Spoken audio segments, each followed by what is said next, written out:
पता नहीं ये बहू कहाँ रह गई आज। क्या तमाशा बना के रखा है इस घर में।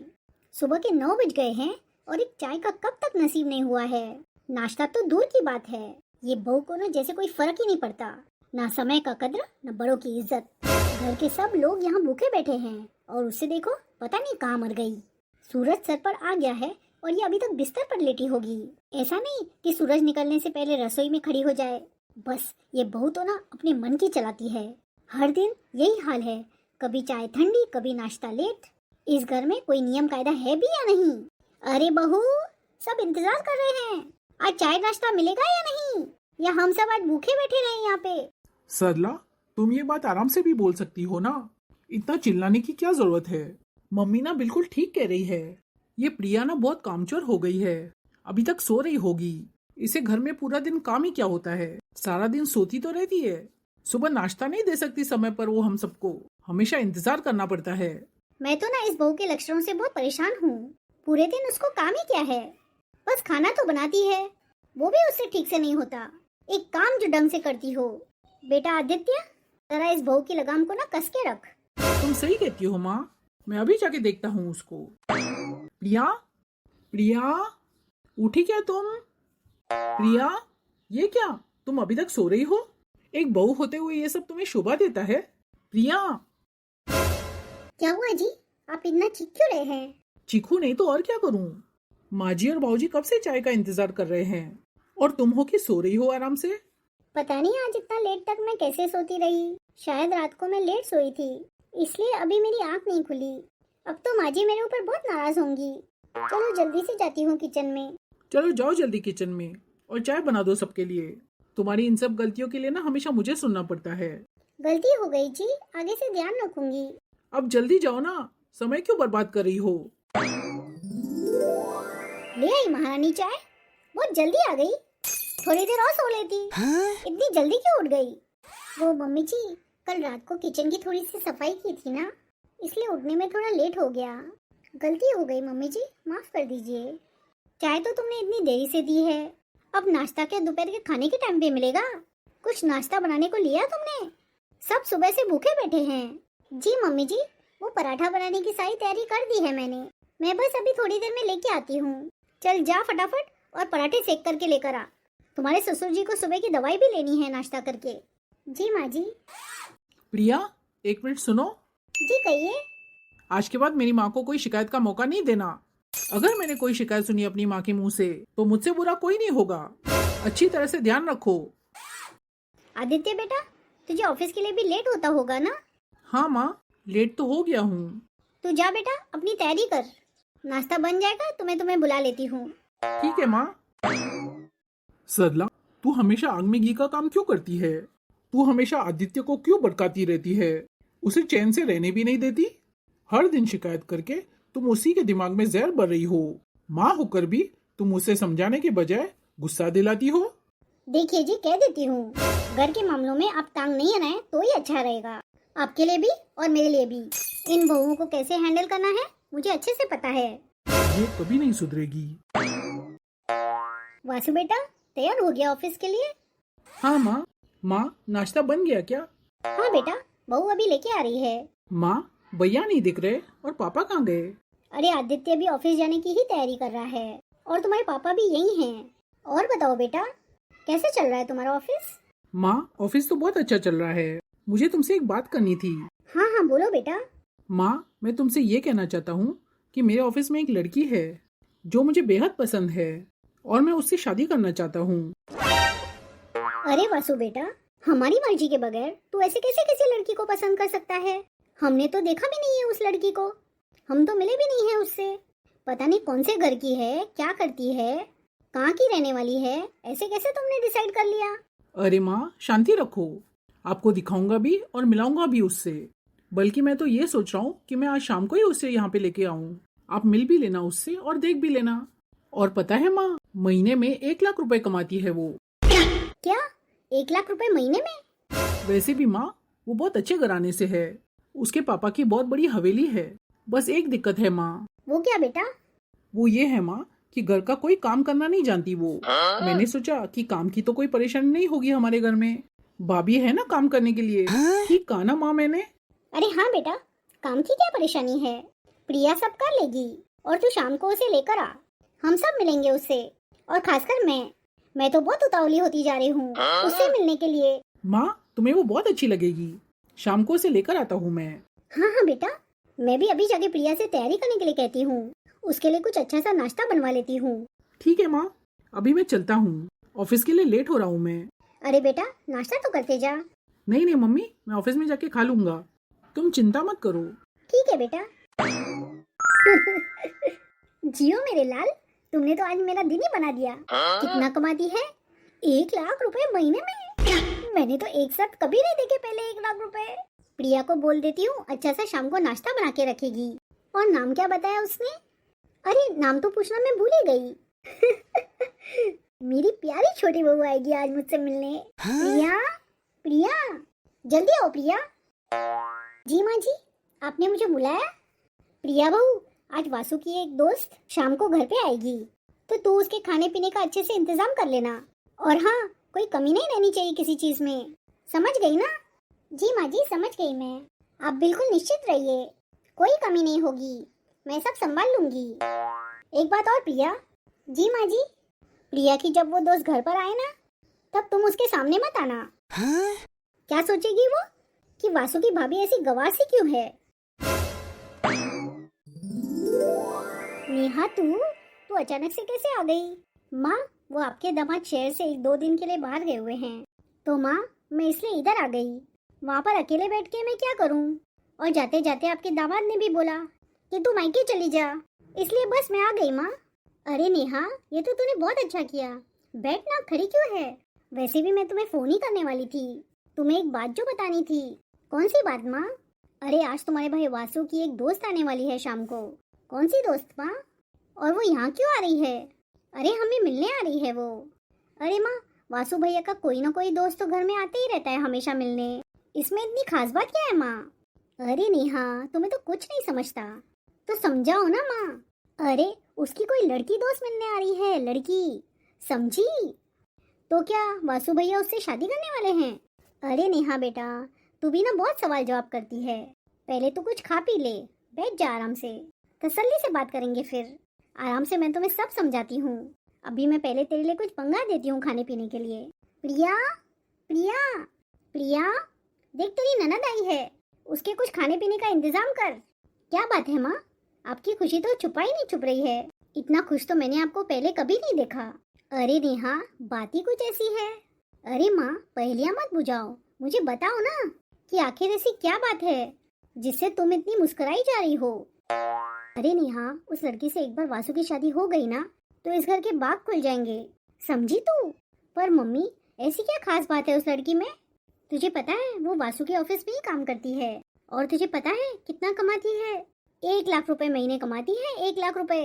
अच्छा, पर माँ, वो क्या हमारी प्रिया भाभी की तरह गुणी होगी, अच्छी होगी, संस्कारी होगी? ये सब आपने देखा या नहीं? या सिर्फ पैसे के लिए आप ये रिश्ता कर रहे हो? अरे मैं भूल कैसे गई, तू तो प्रिया की चमची है ना, तू तो अपनी भाभी की चमची है पूरी की पूरी। तो तू मेरी खुशी में शामिल कैसे होगी? और मैं भी क्या पागल हूँ, तुझे अपनी खुशी में शामिल करने की कोशिश कर रही थी। कितनी पागल हूँ ना मैं। आपको तो हमेशा मेरी बातें कड़वी लगती है माँ, इसमें कौन सी नई बात है? माँ, अभी मैं भाभी के पास जा रही हूँ किचन में काम कराने के लिए। भाभी सुबह से अकेले काम कर रही होंगी, किसी को उनकी परवाह ही नहीं है। हाँ, माँ के पास बैठने का तो तेरे पास 2 मिनट का टाइम नहीं है। जा जा जा जा, तू भाभी के पास जा, कहीं वो किचन में बेहोश होकर गिर ना पड़े। जा ना, यहाँ क्यों खड़ी है अभी तक? माँ, भाभी आपको कितना प्यार करती है, आपका इतना मान सम्मान करती है, फिर भी आप उनसे इतनी नफरत क्यों करती हो? मुझे तो ये समझ नहीं आता कि किस मिट्टी की बनी हुई हो आप। भगवान ही जाने इस प्रिया ने मेरी नेहा को कौन सी गुटकी पिला दी है, हमेशा उसी का गुणगान करती रहती है। मेरे पास तो 2 मिनट बैठने का टाइम नहीं है उसके पास। अभी अभी आई और किचन में जाके बैठ गई, उसकी हेल्प करेगी अभी किचन में जाके। ये नहीं कि कितने दिनों के बाद आई हूँ तो माँ के साथ 2 मिनट बैठ लूँ, उसका भी हालचाल पूछ लूँ, भाभी को सरप्राइज देती हूँ। बहू, नेहा दीदी, आपने तो मुझे डरा ही दिया। डरा दिया ना भाभी, आप भी ना नेहा दीदी, पता है कितना डर गई थी मैं। पर नेहा दीदी, आप ऐसे अचानक से कैसे? आप मुझे पहले बता देती कि आप आने वाली हैं, तो मैं आपके लिए कुछ अच्छा सा खाने में बना देती। बस भाभी, कभी अपने बारे में भी तो सोच लिया करो। सारा दिन सबके बारे में आप सोचती रहती हो। सबका ध्यान है आपको, सब अपना छोड़ के। नेहा दीदी, एक बात बताऊं मैं आपको, आपके बिना ना मैं इस घर में बिल्कुल अकेली सी पड़ गई हूँ।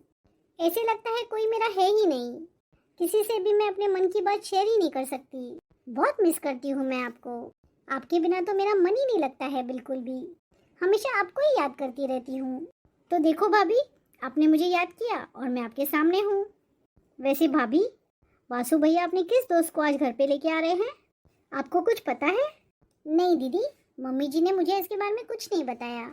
आपको तो पता है ना दीदी, मम्मी जी हमेशा मुझसे नाराज रहती हैं।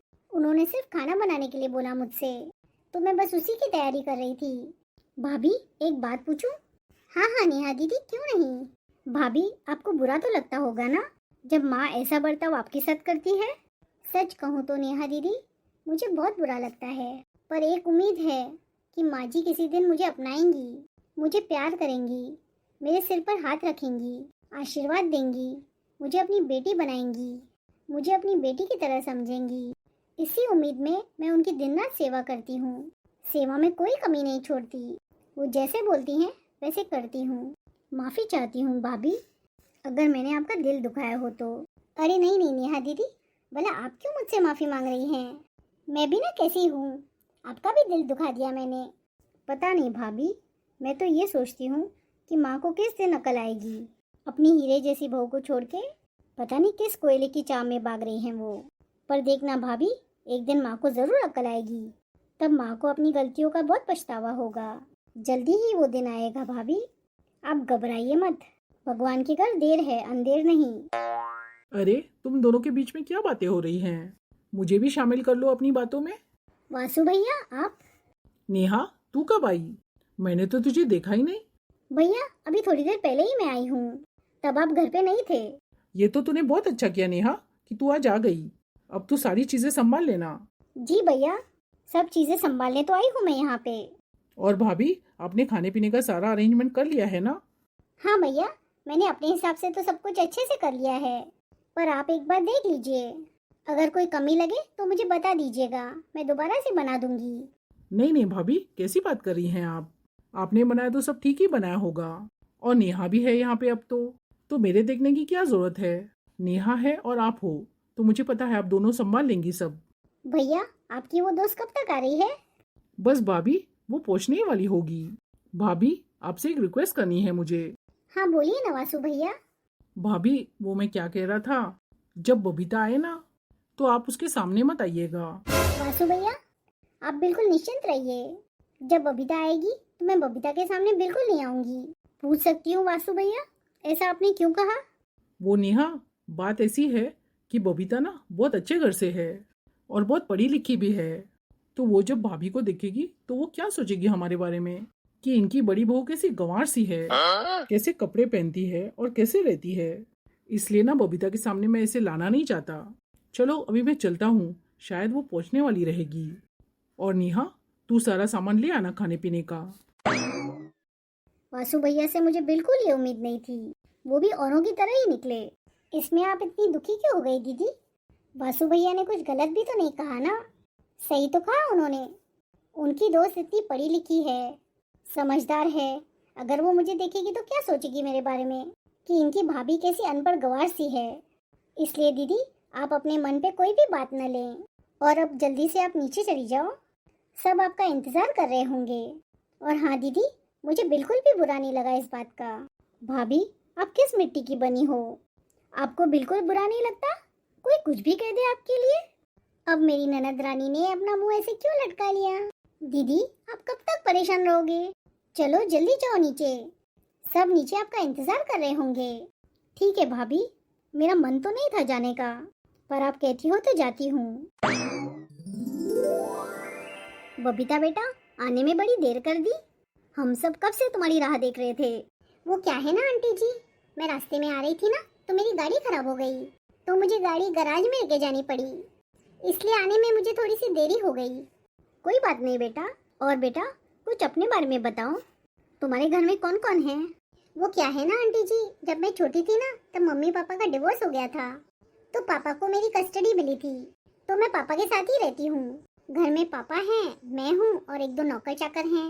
बस हम अकेले ही रहते हैं। अरे बेटा, आगे से ऐसे मत बोलना कि अकेली रहती हो। अब हम सब है ना तुम्हारा परिवार।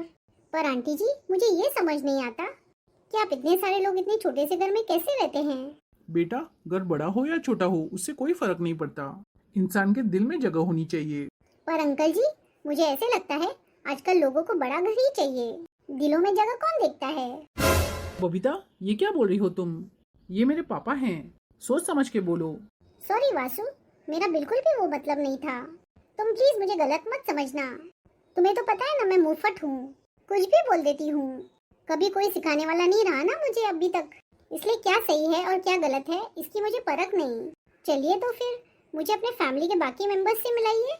और कौन कौन है आपके घर में? वो हमारे घर में कोई नहीं और कोई नहीं है बेटा। हम ही लोग हैं जितने यहाँ बैठे हुए हैं, और कोई नहीं है हमारे घर में। अरे, तुम लोग ऐसे ही बातें करते रहोगे या ऐसे कुछ खिलाओगे पिलाओगे भी? नेहा, जा बबीता के लिए कुछ खाने पीने के लिए लेकर आ। जी भैया, अभी लाती हूँ। हाँ नेहा बेटा, तुम टेबल पर खाना पीना लगा दो। जी पापा। और बबीता बेटा, ये बताओ तुझे मेरा वासु कैसा लगा, और तुम लोगों का शादी का कब का विचार बन रहा है? क्योंकि मैं सोच रही थी कि शुभ काम में देरी क्यों। वो आंटी जी, मेरा बस चले तो मैं कल ही शादी कर लूँ, पर अभी पापा से पूछना पड़ेगा ना एक बार। तो मैं वासु को बोल भी रही थी कि वो घर पर आ जाए और एक बार पापा से बात कर ले। हाँ, क्यों नहीं बेटा, वासु जरूर आएगा तेरे पापा से मिलने के लिए। तू बस अपने पापा से पूछ के टाइम बता देना, तो वासु पहुंच जाएगा। एक बार उसकी बात हो गई तुम्हारे पिताजी से, तो जल्दी से हम लोग शादी की डेट फिक्स कर देंगे और फटाफट से शादी हो जाए तुम लोगों की। बस हम यही चाहते हैं। वो आंटी जी, मुझे आपसे कुछ बात करनी थी। हाँ बोलो बेटा, संकोच मत करो। आंटी जी, वो वासु ने आपको बताया होगा ना कि मुझे घर का कोई काम करने नहीं आता, तो कल को इस बात पर लड़ाई झगड़ा ना हो तो मैं पहले ही बता रही हूँ। क्योंकि मेरे घर पे तो कोई काम सिखाने वाला नहीं था मुझे, मेरी माँ तो नहीं थी, इसलिए मुझे किचन का कोई काम नहीं आता है। क्योंकि आप देख लीजिए, यहाँ पे मैं देख रही हूँ कोई नौकर चाकर नहीं है, तो कल को जब हमारी शादी हो जाती है तो कैसे मैनेज करेंगे। और आंटी जी, मैं तो रोज ऑफिस चली जाऊंगी और थकी मारी आऊंगी, तो मुझसे कोई काम नहीं होने वाला है। अरे बेटा, काम का क्या है, मैं हूँ ना, मैं सब संभाल लूंगी। और कल को तू शादी करके आ जाएगी, तब हम नौकर चाकर भी रख लेंगे। ठीक है आंटी जी। वैसे वासु, ये तुम्हारे बड़े भैया है ना, इनकी शादी नहीं हुई क्या अभी तक? इनकी वाइफ कहीं दिखाई नहीं दे रही है। अरे, हो गई है बड़े भैया की शादी, लेकिन वो क्या है ना, भाभी का मायका विदेश में है, तो वो वही गई हुई हैं अभी। अच्छा, तो वो विदेश गई हुई हैं। तभी मैं सोच रही थी कि भैया की वाइफ दिखाई क्यों नहीं दे रही हैं। वो क्या है ना, भाभी के विदेश के ट्रिप्स हमेशा लगे रहते हैं, तो घर में तो कम ही रहती हैं वो, लेकिन वो घर पे आती जरूर हैं, क्योंकि हम लोगों से उनका अटैचमेंट ही इतना है। मम्मी इतना प्यार करती है, पापा बहुत प्यार करते हैं उससे, और भैया भैया का तो कहना ही क्या, भैया तो रह ही नहीं सकते भाभी के बगैर। ओहो अच्छा, तो भाभी अभी कौन सी विदेश यात्रा पे गई हुई हैं? उनका मायका किधर है? भाभी इस समय अमेरिका में हैं। मेरी कल ही तो उनसे फोन पे बात हुई है। अच्छा, तो वो हमारी शादी तक आ जाएंगी ना? अरे, ये किसकी चीखने की आवाज है? अरे वासु, ये कौन है? कोई नहीं मालकिन, मैं इनके यहाँ पे नौकरानी हूँ। मैं यहाँ पे काम करने आती हूँ। अभी मैं ऊपर का कमरा साफ करने जा ही रही थी कि सीढ़ियों पे फिसल के गिर गई। पर वासु, तुमने तो कहा था तुम्हारे घर में एक भी नौकरानी नहीं है। खैर छोड़ो, ये सब बातें तो बाद में भी होती रहेंगी। इनको तो बहुत चोट लगी है, इनको जल्दी से अस्पताल लेके जाना पड़ेगा। नहीं, मेरी वजह से किसी को परेशान होने की जरूरत नहीं है। मैं ऐसे ही ठीक हो जाऊंगी। मैं काढ़ा पी लूंगी और हल्दी का दूध पी लूंगी, मैं उसी से ठीक हो जाऊंगी।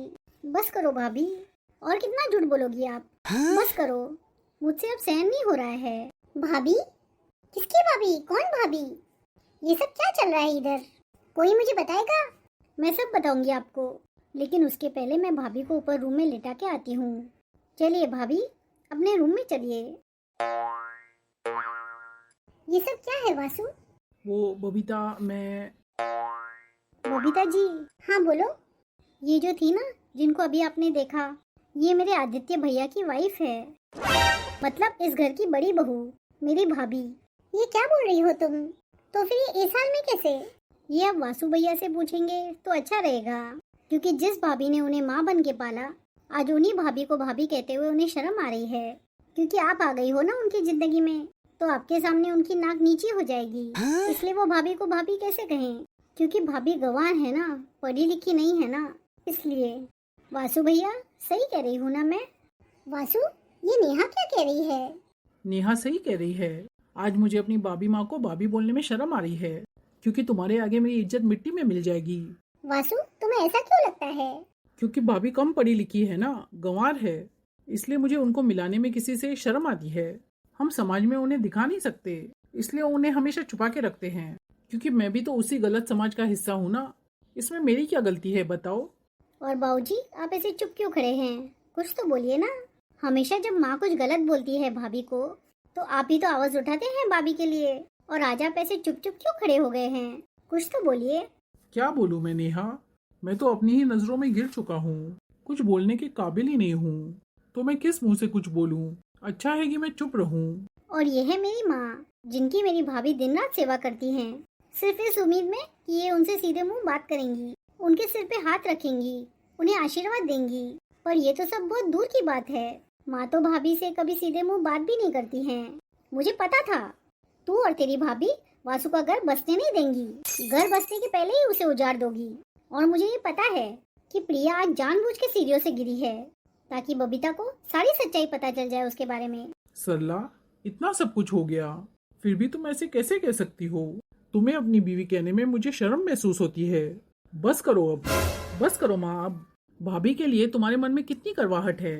अब तो मुझे अपने ऊपर भी गुस्सा आ रहा है। मैंने अपनी माँ जैसी भाभी को कैसे कह दिया कि मेरी दोस्त के सामने मत आना। जिस औरत ने मुझे पाला उसी से मैं शर्माने लगा। यह सोचकर मुझे बहुत खराब लग रहा है। यह सोचकर मेरा दिल टूटा जा रहा है। अपने घमंड और दिखावे में मैंने इंसानियत ही खो दी। अपने भाभी का अपमान करके मैंने खुद का अपमान किया है।